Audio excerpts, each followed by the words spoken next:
You ask Tiger to solve. This deals with linear equations with one unknown.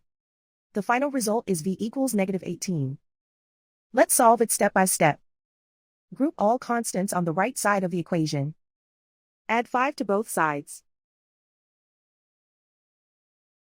Group like terms.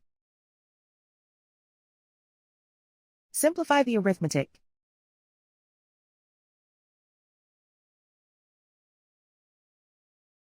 Isolate the v.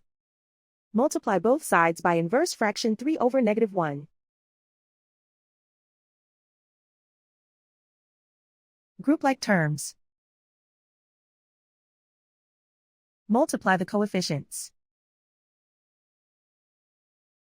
Simplify the arithmetic.